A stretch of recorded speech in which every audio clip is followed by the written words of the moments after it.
was just going through like a fucking weird ass transition because like anyone that knew me before, like I was proper like off my head on drugs, didn't know what was going on sort of thing. I'd completely embarrassed myself, like burnt bridges, cut ties, and before I went to Japan, it's like I saw that as kind of like that's like my clear movement. Do you know what I mean? Like I had access to like fucking drugs and stuff like that here. It's just like out there. It's just like I don't really know anyone like that, so something might come about, but it's just like this is a good transition for me to just get over it. Headbangers. Hi, welcome back to the Headbangers podcast, where your hosts Nathan and Brad. Here today we're joined by our good friend Percybones.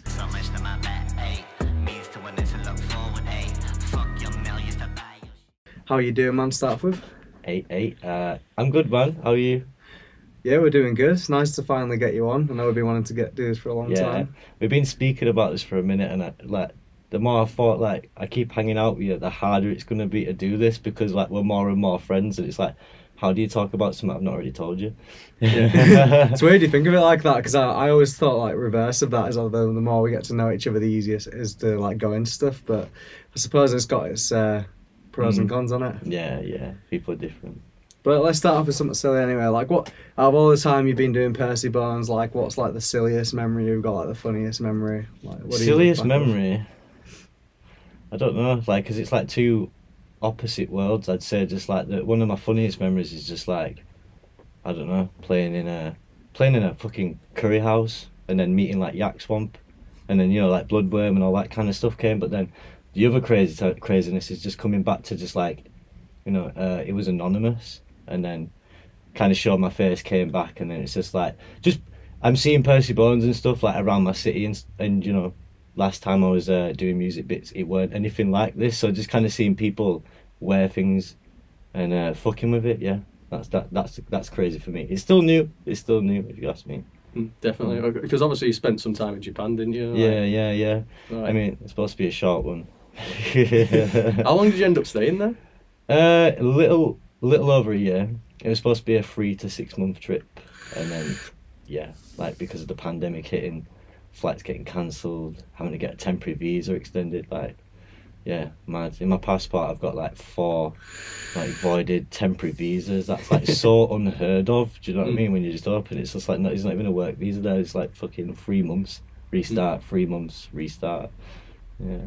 Which part of like Japan did you like sort of stay in then? For the most part, Tokyo. I was in I moved around. I started in Nishitakasha Madara, then moved to Soka. These are all like Tokyo district, and then I was in Setagaya for like the final part. City-wise, mostly in Tokyo. I did spend a little bit of time in Nagoya, but not too much. That was like visiting. I did want to go to Osaka, but by the time I was looking at that, I just didn't have the money for it. But yeah, Tokyo mostly. So like when you talk about Japan, you sort of like look back on it as quite a journey for you. Obviously the embers of Percybones were started there, but also I know that it's quite a dark time for you. And I mean, if you're okay with going into it, could you talk through just that whole experience of being there and what happened and how it shaped you? I mean, I feel like I was just going through like a fucking weird ass transition because like anyone that knew me before, like I was proper like off my head on drugs, didn't know what was going on sort of thing. I'd completely embarrassed myself, like burnt bridges, cut ties, and before I went to Japan, it's like I saw that as kind of like that's like my clear movement. Do you know what I mean? Like I had access to like fucking drugs and stuff like that here. It's just like out there. It's just like I don't really know anyone like that, so something might come about, but it's just like this is a good transition for me to just get over it. Yeah. So it's just like back end of abusing like painkillers and stuff. So when I got to Japan, I was going through like the cold sweats era of it, just kind of like sweating stuff out. Really coming back into my reality, because if anyone knows in an addict sense, it's just like you build up it yourself, you're like fucked up, and then you fall back down, and then you're just like you're back in it again, and you're building up. So it's just like it was good for me, but it was really bad because like like you're dealing with like your reality coming back, but it's just like at the same time it's just like I'm dealing with a pandemic, I'm stuck here, I actually have to sort out like, can I get home, like what's the situation, Head kind of a mess. Yeah. How did you obviously you were over there for quite some time, and where did you stay, and what were you doing? Well, when I went over, it's just kind of like I had enough money to cover me to stay into like hostels and stuff like that for like Okay. about 3 months. So for the first month, I was staying in Nishitakashi Madara, which was quite out the way, like Tokyo district. And then as it had gone on, like I moved to Soka. Like you can find like if you look the Birds and Breath video, if you look like Yeah. that's in Soka City. I basically found like a fucking scary ass looking traditional Japanese house, and it was cheap as fuck, about like £200 to stay there for a month. So I was just like, all right, this is sound. We can do this for a bit. And then I met some other people from like Setagaya, from like kind of like New Year's, and there was just like there was a friend from like Poland who were just kind of like, she was going back because like visa situation, so like her apartment was like up for rental for like a bit. So like I rented that off her for about a month, and then that's when like the pandemic was like really hitting. I was coming to like the end of my 3 month visa, and then from that point, you know, it was like staying on like friends' sofas, outside, girlfriend's house, just like fucking, you know, pretty much like making it up as I'm going along. Like anyone that knows me personally, like I like to smoke weed, but it's just like it keeps me grounded, helps me sleep. I didn't fucking sleep, man. So like most of the time, like why things were like running so fast at that point is because it's like I'd be up all day doing whatever, then through the night I'd be walking, you know, I'd be going like from 7-Eleven to 7-Eleven, like bumping like Wi-Fi, do you know what I mean, just like asking for beats on like Instagram, and then just like I just go for a walk for like 3 hours and be like, oh, like bash this out kind of thing, you know. It was nuts. Yeah. Sounds like a crazy experience, to be Yeah. fair, but I suppose it sort of shaped you, and it made you want to create so many like lyrics for it, and you definitely had a story to tell. So even though there's probably a lot of traumatic things that happened, like you still brought something good out of it. That's what I mean, man. Yeah, it's like they say, it's definitely easier to birth something out of your comfort zone. If you're, you know, because like when you're in your comfort zone or around your means or something like that, people expect you to be like a certain way, you know, always. Like, not saying you could be different, but it's just like it seems as if there's almost no room for like growth. But like out there, I don't like anyone that meets me now. I'm no different from like when I left or came back. Just kind of like the structure of what I'm doing now Yeah. you know, like it is different. But that's just because I was away from my world, my means. I could burst something without people looking at me, and as I say, it was anonymous at that point, so it was easier. Do you find like the anonymous part like sort of helped doing it originally? Because I obviously coming from like a hardcore background, it must have been kind of like a culture shock going from hardcore then going into rap. So do you feel like doing it anonymously to the start will kind of like, well, you know, like it helped you sort of go through it and like figure Definitely, it out? man, definitely. But it's just like you're saying it like that, but it's just like to me, I'm from Bradford. I was around like bassline and grime growing up, so it's just like when I was growing up, I was like making beats. I didn't see myself as a front guy, you know. So like I've gone from being the backing guy, then I went into that hardcore world, put myself on like the vocals. So I'm like, all right, sound. So it's just kind of like to me, without realizing till now, I've made the full circle. Like I've came back to like, all right, this is what it should have been. But in my head then, I was just kind of like, I don't know, it was all of a mess. I think it makes more sense to me now. But the anonymous thing, yeah, I find that so hard because it's just like, I don't know, I'm meeting more people on the base. You know what I mean? Like people clocking it like when I was there that knew me. Fair enough. I ain't on a one-on-one with you, stuff like that. But it's just like now. You know what I mean? When I bump into someone, they're like, oh yeah, Percybones and that, and I'm like, oh shit, yeah. Like, do you know what I mean? Like, so like you're saying, like the hardcore world, I do get a bit of grief like that, but yeah, the anonymous thing definitely made it easier to like express where I was with it. I feel like now, being around people, it's hard to I don't know, talk so much about that, but then like you guys know me being the character that I am as well. Do you know what I mean? Like, Absolutely. Well, like when you talk about, you know, all your influences, you know, coming from hardcore, liking metal, also, you know, getting into the rap game as well. Like it seems like you're public enemy number one because you're adopting all these styles, and you know you're not going to please everyone. oh. So as well as that, like how how is it to condense all these different influences and put it into what Percybones is now? Because I think you do it quite well, but I want to hear what you think about that. I mean, I just like I get obsessed with like the underground artists, and more so just like when they can bring it back to their own. Do you know what I mean? When you listen to like an artist, and it's just like it don't matter what genre they do, you just kind of like, that's them, that's them. And at one point, you know, it felt like only so many artists could do that in so many genres. Like I feel like now, like maybe you can see it. I can stretch a little bit with like my genres, but then still bring it back without being too different. What was the question? Kind of like how would I Condense them all down, you know, all the influences into one thing that makes Percybones. Because obviously you've got your harsh vocals in there as well, but you've got like, you know, nice flows that come with rap and then also quite dark beats. So I think it is a nice balance.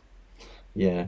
I don't know. I wouldn't even know how to answer that, man. Like, I feel like this is a world that I'm still just getting my claws into. Yeah. Like, I feel like, you know, I've always been like making like noise in silence, but like, you know, like really putting it out. And I feel like the stuff that I made years ago, which I really had fun with, but I can't do out with this. I feel like what I've started with Percy, it's just like I'm getting closer to like being able to give you the shit that I wrote years ago. Do you know? Like, which is like, that's what I'm looking forward to.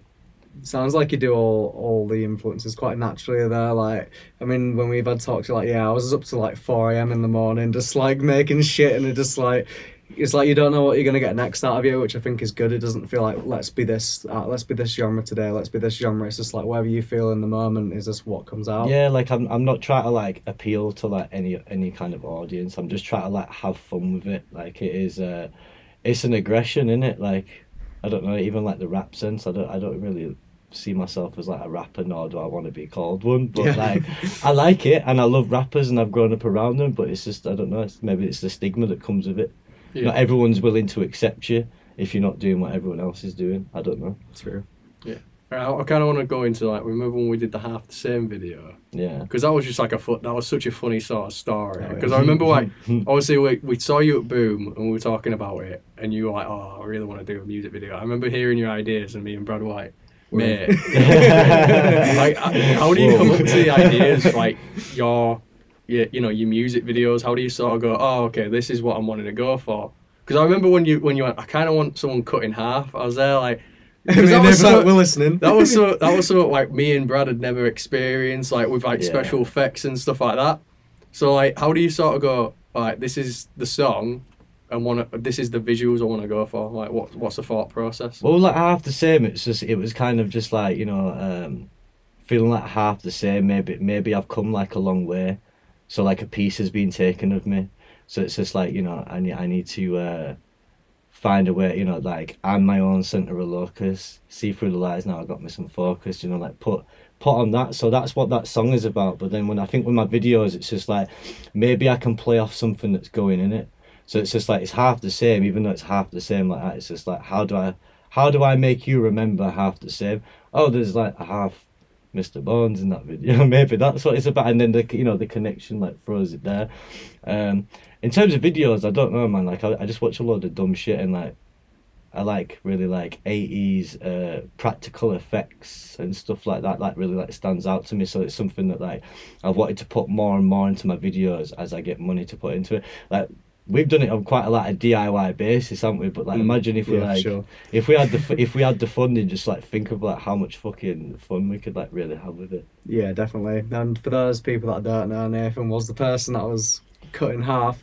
So I mean, it was the most disgusting experience of my entire life. Just go on there. If you Right, no, you say it was disgusting for you, mate. I'm not even kidding. The smell of those organs were in my nose for about a week. Yeah. Like for a week, I'd be like, I was making a steak, and it made me almost throw up because I was there like, I just couldn't remember it. Bro, like it's one of them. You know, half the same as well. It's just like it's a state like for anyone what probably don't know. Like I was veggie for like eight. I remember you years, telling us, and yeah. it was just kind of like, you know, I'd fallen into like eating back meat and stuff, and it was just kind of like it was a bit of a statement like, don't fucking judge me. This is just what happened. Do you know what I mean? I don't need a 40 box. I might come back to it later. But yeah, that being said, when we was like playing with the organs, just like when we was like say playing positioning them, every organ felt really different. Yeah, no, everyone had its own texture. And honestly, I've been eating less and less meat since, and I'm considering going back veggie, if not full vegan, after that video, because that would just, and the stink. Oh man, it was next level. Maybe like everyone that needs, you know how like Cowspiracy changed a lot of people's outlook. Maybe we just need to show everyone half the same, and then everyone will be a vegan. Yeah, literally, man. It's like that statement. Just like if slaughterhouses had glass walls, you'd all be fucking vegan. It would just like, oh my god, this is how do people do this for a job? Literally, how? But I mean, the whole experience was fun. Like it definitely revamps my creativity, and like now I just want to keep creating. Like because we just had such a good time. It was just like a nice chill moment, and you know, despite all the disgusting things that took place in that basement, Now I've got to give props to you, man, because you guys jumped on it. Do you know what I mean? Like quite well. Like I said to you, didn't I? I was just like, I don't like the word, like so many takes kind of thing. I was just like, all right, this is a spot. This is what I kind of like to do. Keep me in the middle of the video. Let's go with it. I throw you a quick idea, and then before seconds later we were doing it. Do you know what I mean? You're quite fast. I feel like we bounced off each other quite well. I've had people approach me before I want to do something, and they just don't like the process. But it's just that I see the videos as somewhat the same as the music. You could just get that one recording that just sound, or like that one ad-lib, whatever, that just like really makes it. And I kind of feel like that's the same with like when we were doing the video. Like you've got to be fast in the moment because you can't miss. So I feel like it shows as well. Like, you know, someone's like stiff or something loose. If I go for it the first time, I'm giving you everything. But then if you ask me to do it again and again, I'm gonna be like, oh, yeah, I get shy. Got to the magic in the first go, I think. Yeah. So obviously you had your boom gig, which was amazing. Like we all had a great time with that. I know I remember speaking to you about your material, and you said, you know, you really wanted to get into some of your newer stuff because you found it like more fun, and obviously your lyrics have probably changed quite a lot over the years. Yeah, like, talk to me about the process and transition, and why you look back at, you know, the old stuff as not as fun, but like maybe harder for you to do than it is for the newer material. Like, why do you enjoy the newer material I guess more? it's just like, you know, you can't take everything that someone's saying is like so literal as well, but even though like some of it makes some sense, it's just like, for me, I'd just come out of like a fucking drunk binge world, and I would just like, I'd given up on myself, I'd given up on my life, given up on my family. I didn't know where I was. I was just angry, pissed off, whatever. And as you say, like when the set got cut short, boom, I don't feel bad for that. Do you know what I mean? Curfews and all that, but it was just like me saying goodbye to a fucking shitter half of myself. Do you know what I mean? I feel like, you know, I was really alone and in silence in 2020 and before that, and in 2021, meeting people like you guys at like Bloodstock, and meeting like so many people that are just like around me and stuff now. It's just like, it's changed my music for the better. I'm still wilding out, I'm still mental crazy, I can't help that, I am who I am, but it's just like things are more fun, things are more energetic now. Like, do you know what I mean? I've got a smile on my face all the time. It's just like, I want to put that out as well. Do you know what I mean? It's just like I don't know, people like artists can like fall into like a thing, and they just want to make that and that, and I didn't. I was just like, here's a big ruckus of like why I was mad, and it's just like, all right, this is me with like getting out of it. So it's just like when it did get cut short, I was like, oh, I really did want to show you guys, like, you know, like what you've done to my music, because in my mind it was an outlet, and it was like stress, pure aggression. That's where it was coming from. Like I didn't feel like the creative side was coming from any kind of positive, but I feel like now it does. You know what I mean? Before I'd have a shit day and I'd be like, right, leave me alone, I'm gonna go whack this out on computer, just gonna go express myself a little bit. Now I have good days and I go and make music. Like, that's sick. Like, that's not something I had before. It weren't like that. You know what I mean? Like doing hardcore bands and that was just like pure fun. It's like that. But you know, Percybones didn't start like that. So to see it go from like it was down in the dumps, and it's like picking up some pace, and it's fun. Like I like it. Yeah. No, it's like, what's like the plans for 2022? Then what's like your next step, do you feel? Because like obviously ending off 2021, you then came back to boom, did your gig. You know, I feel like you've shut you know, like you yourself, you shut that door where it like, oh, you know, this is the old Percy. Yeah. That door's shut now. What's in it for the new Percy now? I guess I'm just stripping everything back. Like, you know, like it was like a anonymous before, and I was like fucking kind of like pushing it out like in a different way, and you couldn't see my face, and that's what that was. I'm trying to like pull it back now and make it a bit more pure. This is like where I am in my life now, so it's just like, let's pull aside like all this bullshit. I ain't different, and I'm still gonna play into everything I did before, but it's just like I'm gonna do it in a different way now. Do you know what I mean? Like I'm putting my face out there more now, and yeah, I guess I don't know really. I want to explore. I want to travel. Like I've started working with like some crazy artists like I never thought I'd ever fuck with me. I'm sat on some songs that are just like, I don't know, I listen to them and just like, this is nuts. Do you know what I mean? I'm equally as excited. So like where it's going at this point, like for 2022, I don't know. Like with the pandemic and stuff like that, I feel like everyone's like lost so much with that, and that actually gave me the ability to like put more creative direction into it. So I'm gonna say that I'm messing around with that. I do wanna look at like traveling and get out and stuff, but I feel like 2022 is still like a writing year for me.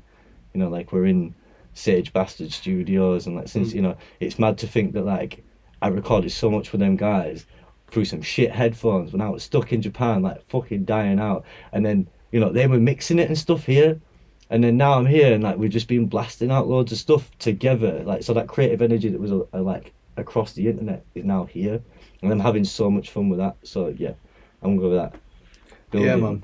I love how you got such a good work ethic. Like you're always on the grind. Like every time we see you, like, oh, I've got this idea. I'm gonna do this, and it's like I like that because it shows that you're like a train. You just never stop, and I think that's important as an artist because some people, they'll make a few songs and then they'll get burnt out and they're like, oh, okay, I might have a rest for like 2 years now. Yeah. But you're like I'm on it. My head's a fucking joke, bro. Like honestly, you see me on a good now, but you don't see me when I'm bad. So it's just like, if I'm to get off the horse, I fuck everything.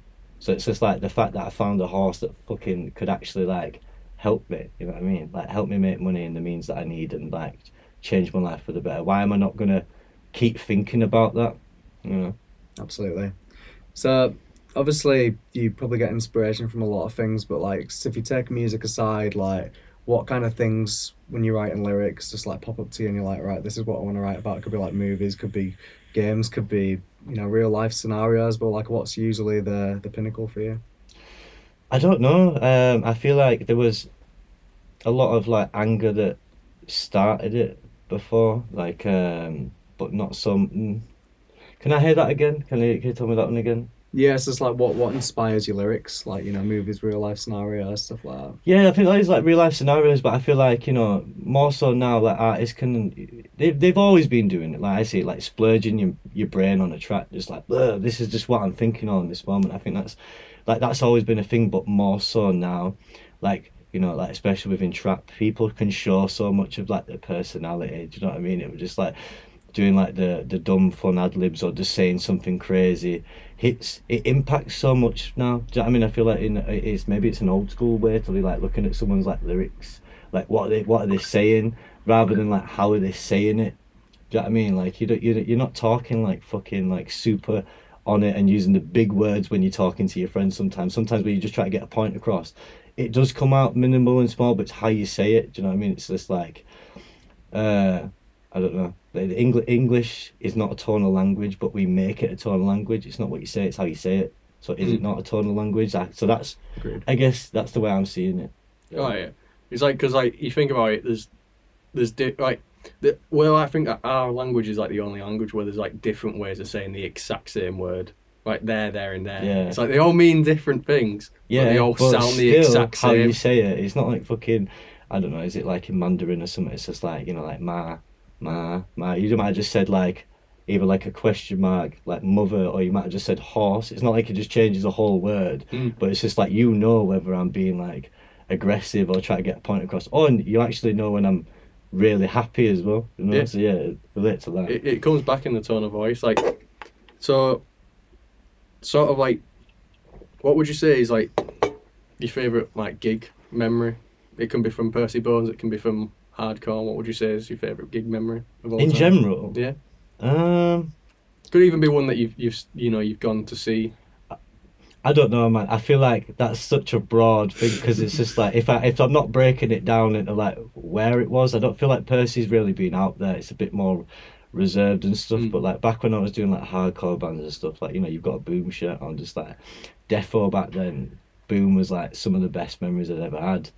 Was like playing in like youth crew bands back then, like back when the room was like, you know, the main room was like half the size when like the stage was at the side. Like that was sick because it felt like there were that much room from the stage to the wall, so it was like a forced giant horseshoe, so it was just so much more intense. It was just like, it was fun. Yeah, man. So too many. Or even like Meat Locker. I don't know if you guys went to Meat Locker. I went to like the last Meat Locker show. It was when, you know, Scorn played with Greed. Yeah. Literally just like, I think it was December, and then obviously March we were in lockdown. Yeah. But yeah, it was like, that was like first time seeing Scorn as well, first time seeing Greed. Yeah. But then obviously the like Meat Locker closed after that.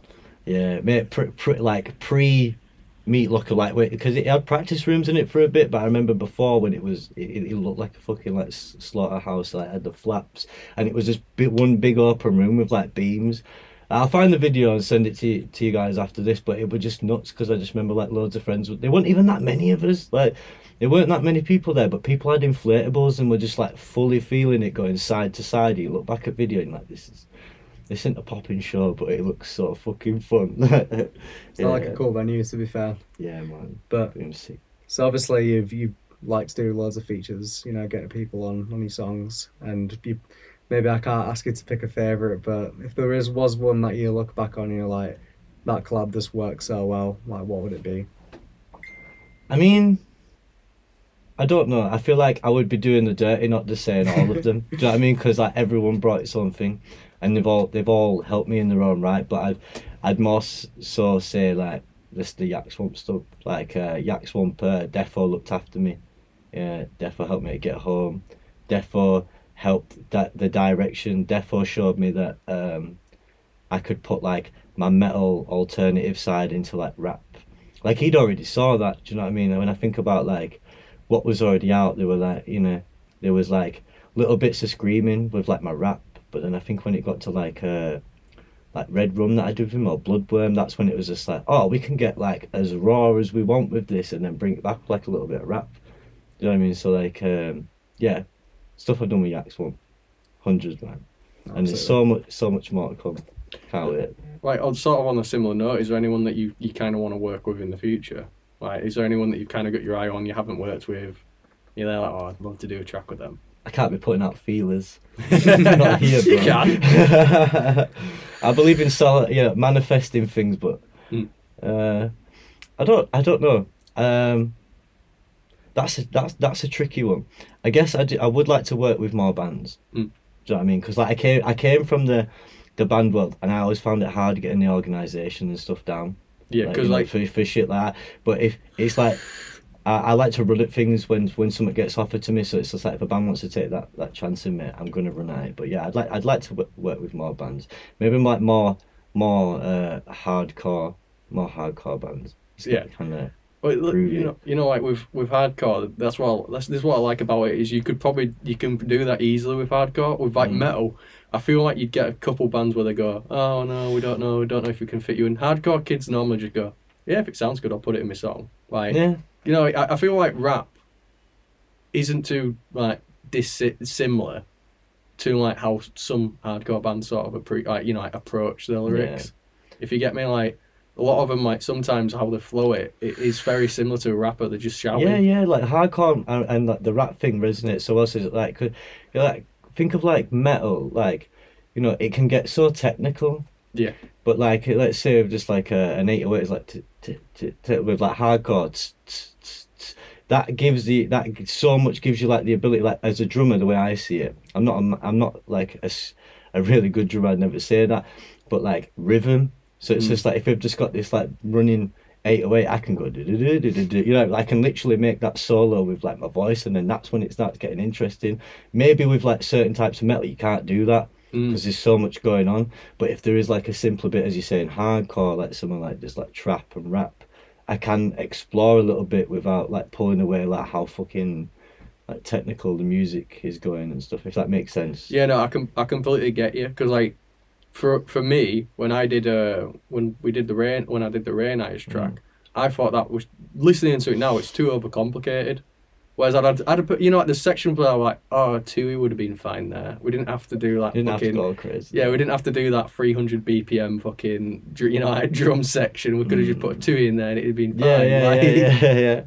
No, So yeah, I get that. I feel like I get where you're coming from with that, because like hardcore's a lot simplistic, but you can get such There's room for there's it. room for everything. I Do you know what mean? I can't think of bands off the top of my head right now, but I don't know, like fucking Turnstile and stuff like that. Oh, yeah. Some people would say that that's like simple and it's alright or something. I don't. I think it might be simplistic to you, but it's like it's groovy, and then like what the vocalist starts doing with his voice, then he like brings it together. Yeah, do you know what I mean? Like I feel like when you get bands like Turnstile and everything like that, there's something to it, like where it's like, oh yeah, you know, you probably get like some metal guy going, oh yeah, I can learn this on guitar in about 5 minutes, but it's like, yeah, but can you capture the same shit? Yeah, can you capture the like, same you know what I mean? energy? Like Too right. It comes through on the recording, and I feel like that's the one thing that metal lacks and hardcore has. Like every single member of that band has the same level of energy through it all. Like rather than having just, because I've done metal, I've done hardcore. Like with metal, it's more like, yeah, but like how's your riffs? What you know, like how hard is it to learn? It's like difficulty don't mean good. Yeah. Do you know what I mean? Like maybe that's the idea. Like I don't know. Like maybe with metal how it's gone. It's just I don't know. It's like how technical and how fucking sick you are, rather than just like how enjoyable is it. Because like I don't know. So some of those bands, it's like I love some techie shit, but I like a chorus. I like a hook. I like something punchy. I like something that just comes out and it's like. You know what I mean? When like there's so many of them songs that just like they play it and no one knows fuck all about the song, but then there's that one part there's like da, da, da, da, you know, just like, everyone remembers it. It's such a memorable bit. Like, yeah, too right. It is nice though, because I think there's a lot of bands now that are trying to remember to make songs again. And me and Nathan have talked about it a few times on the podcast, and I think, you know, we've had the years of technicality, and it's when it's there, it's nice. You know, I would love to listen to that kind of stuff mostly, but you know, I think it's important to make songs as well, because you know, when you're playing it live, it's much more enjoyable for a crowd to like, you know, catch a groove or like sing along, and I hope that more bands keep on doing that. Yeah, it's just like people can say that's like more of a commercial thing or something like that, but I think that's just like with music, like something should hit like that. There should be like a catchy, involving part that really brings it up. Maybe that's just like what hardcore is like really left on me. Is just kind of like that sort of stuff, you know, just kind of like the catchy hook bit, and just kind of like the ad libs, and just like the crew, hey, just like all kinds of stuff. But I love it, man. Well, there's like when you go to a hardcore show, everyone can sort of sing along. Like Brad's always like tried to get him into tech death, and he's there like, why don't you like tech death? Because I'm like, I'll listen to it, and it just sounds like, I said, I'm not a guitarist, so I can't appreciate how hard that shit is to play. I know it's hard to play, but as a casual listener, I'm there like, yeah, but like, where's your song? Do you know what I mean? That's what I kind of get from it sometimes, where I'm like, but like, if I went to go see you live, I can't exactly sing along to this when when even your vocalist is doing like lyrics at 300 fucking BPM. Yeah. You know what I mean, like not everyone can appreciate what you're doing if you're doing that. Like it's sick, but like not everyone can like appreciate it. That's why, you know, even like with like grindcore and stuff, like they take that crazy element like tech death or something like that, but might just like fucking add some like dun, dun, dun, dun, dun, dun, you know, just kind of like bring it together, just like make it like a bit more fun, rather than just like, all right, there's a part, and then like, you know, constant. It's not breaking apart too much. Even like Napalm Death, they're like such a heavy grindcore band, but like you can go to a Napalm Death show and like chances are you're gonna know some of the lyrics from that, like the Wolf-Eye feed. I've been to so many of their shows where everyone's screaming the Wolf-Eye feed. They might not know any of the lyrics leading up to that point. That's what we because said, it's though. got that much of a catchy chorus. Yeah, it's that part that just like everyone recognises. Half the time you won't even know that they've started with that song, but then it's like, oh shit, yeah, they just come in like so fast, like. Yeah, I think it's important to like remember that in your music. Like I've always said, like the trick is like how I kind of approach writing lyrics is that, you know, imagine it being sang back to you. Yeah. Do you know what I mean? Imagine it being like someone singing it back to you. Does it sound like catchy? Does it sound good to you in that setting? Definitely. And if it doesn't, scrap it. Like that's what you should aim for, Yeah, really. definitely. Like I think when I was playing, like when I was doing hardcore band bits, and anyone will agree with me here from like back that time, it was just kind of like I just wanted to make music I could mosh to. Do you know what I mean? I would just say it's just like so when I did like doing like the drums or like when I did vocals in bands, I was just like, yeah, people are going to enjoy this bit. Do you know what I mean? I know they're going to like this part, and you start like shuffling your track to that. So I think that's what I'm trying to do more with my music now. I like dance. I like the dance that comes with it. Like every subgenre, subculture, it has a way to it express itself. Do you know what I mean? When you like, I don't know. We're always talking about metal and hardcore. Metal gigs to a hardcore gig, you know, there's two different worlds how they express each other. There's bands that do both. You know, like fucking like Malev. Do you know what I mean? They do the best of fucking both worlds. But like, typically when you go to like a metal gig to a hardcore gig, it's well different. Definitely. So obviously, we know that you rep sushi quite a lot and you like Japanese food. So obviously there was some traumatic things happening in Japan, but I like to imagine that you had some like nice street food as well. Oh, so like, 100, man. So what's like the pinnacle for you in terms of Japanese food that you've had? Curry udon. I fucking love curry udon, like Japanese curry. And then do you like udon noodles? Yeah, they're one of my favorite actually. Yeah, and like even sushi, man. Like maybe you guys are the same as me. I got into sushi like how I thought most people in UK did at supermarket. Do you know what I mean? Supermarket sushi. And then when I tried sushi in Japan, I was like, whoa, this is game changing. Like so good food. See, I've never been like a sushi guy, so maybe if I do go to Japan, it might change my opinion on it. 100, man. I feel like there's so much that I didn't even get to try. Do you know what I mean? Like I'd only just started eating like fish again at the start of Japan, like when I got there, and I only ate like salmon and tuna. Like I don't really like the egg stuff or like squid. Squid still doesn't sit with me well. There's still so much I'd like to try out there. Yeah, that's right. Definitely no. I love Japanese food because like, have you ever tried House of Fu? I haven't yet. No. You need to try it, man. Is that the ramen spot? Mate, it's unbelievable. Like I'm not even kidding. Like it is so good. Hey, you know what's also really cool about it is that they do not give you a knife and fork. They'll be like, you're eating it with chopsticks and nothing. Like, if you don't know how to eat with chopsticks, this isn't the place for you, mate. So I've had to teach Siobhan how to eat with chopsticks about 5 times. Every time we've been there, because you also feel like a knob if you ask for a fork. I'm just like looking at Cara because I can't eat with chopsticks that well. I've been trying, like with rice it's fine, like noodles I'm trying to get the hang of, but it's quite difficult, I think. But I want to get better because if I ever do go to Japan and I try and can have a fork, mate, they will not let you do that. I get you, man. I get you. What was weird is just like I'm okay with chopsticks because I like a bit of like Asian. I've always liked a bit of Asian food, so like, but like. A weird one that's like getting like complimented. I'm like, oh, you know how to use chopsticks? I'm like, that's so insulting. But like, thanks. And there's people like me there. Brad did it to me. I was talking to him and like I was saying, oh yeah, Siobhan didn't know how to eat with chopsticks, so I had to teach you. And wait, you can eat with chopsticks? I'm like, of course I can eat with fucking chopsticks. I said I got shown how to do it. Like I was like, I got shown once as a kid and it stuck in my head. Like, how do you not know? And it's like, remember when you used to go to like Chinese restaurant or you order Chinese and they used to give it to you, like, they even had instructions on it and how to fucking hold the chopsticks. So like, I'm like, how do you not know? It's also like that edgy world. It's just kind of like I went to like what was it, like Crown Buffet the other day, and like they gave me like knife and fork, and it was just kind of like, nah, I'm not going to ask for chopsticks. Because I just feel like edgy as fuck for just feel like an elitist. Yeah, just come on. I came here for the Asian food. You got the chopsticks. I just felt like an idiot asking for them, but yeah, man, props. You can get them ones. You can get them ones where it's got the connection at the top, can't you? So yes, it's a lot easier. Yeah. I find like tongs. If I eat like a full meal with it, my hands do cramp up because I'm just not used to eating with them often. But like I could pretty much like eat an entire meal. Like Siobhan even like shocked I was like cutting my pork up with them because I found that if you just put it in like where the fat is on the pork, you just squeeze it, it cuts the pork up. Yeah. So she's there like, how do you know how to do that? I'm there like, Yeah, some people are so good at like chopping it like that. You know, like why they've still got them like in their hands, they can just like chop the meat, and I just like I don't get how you do that. Life hack though, I like how I did it is just like if you want to get good at eating chopsticks, literally just get a can of beans or a can of peas and just just pick it. Finish the can with chopsticks. I guarantee you'll be a pro after.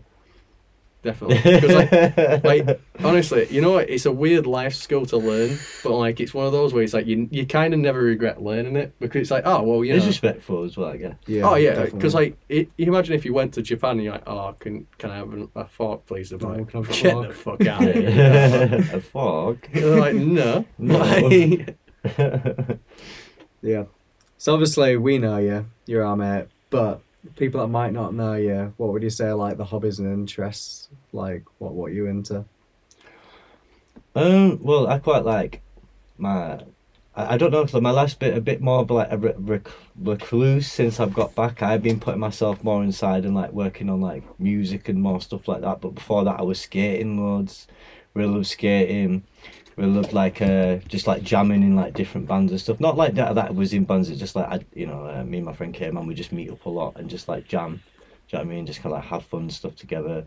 I like a lot of dumb cartoons. I like a lot of horror movies and stuff. I don't know, man. I feel like I have so many, like as we said, I've had so many different conversations with you guys about different things that we're into. But if someone asks like what you about, it's kind of like, oh shit, what's my go-to? I never really think what's my go-to. What am I gonna say? Fair enough, man. That stuff. But yeah, so coming to the end point of the interview now. One way that we always like to leave it is, what advice would you give to a new musician starting out, and then what advice would you give to young Percy just starting out as well? Be crazy. Be obsessed and ignore everyone. Ignorance is bliss. Fuck off. Don't judge me. That's gonna be one of the best ones we've had, to be fair. Like literally, man. This like I feel like we're all fucked up. Some people are better at hiding the shit than others. So it's just like you only think that you're below them. You're not actually below them, and you're not above anyone. It's just like you're here once, so express yourself. You're making history, aren't you? Really. Like you're leaving something like when you're not here. So. No, I like that. It's blunt to the point, just saying how it is. But yeah, thank you again, man. No, obviously, thanks. always a pleasure sitting down having a chat with you. And it's been insightful. I think a lot of people course, like man. this. Thanks for having me on. Thanks for letting me splurge my my batshit mind on your show. No, this has been a good one. This has been a bit of a culture shock for us because we've never done really an in-person one before. So it's been good to actually do it in person. It's a lot better than in person over Zoom because I find that we always accidentally talk over the guest or anything. But here we've got at least body language to read. Okay, now we can jump in. Yeah. But yeah, the AD with me, man. Like you guys were so respectful with that. Like sometimes it's just hard to fucking.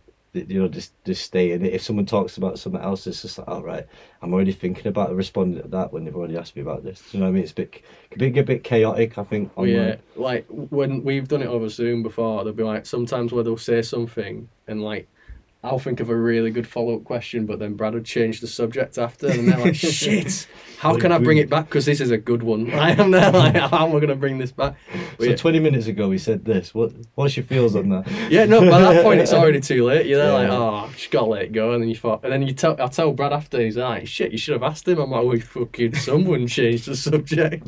Yeah, I think it's hard as well, because sometimes when we're speaking to people, the connection might drop, or they might be lagging a bit behind, so we all think that we're ready to ask the question and they will just be talking over each other. But for the most part it works well, and I think we've definitely gotten better at it over the years. But yeah, cheers, man. It's been absolutely amazing. And I can't wait for people to see this. So peace out. We've been Headbangers. Like and subscribe, all that. Big love. Big love. Take care.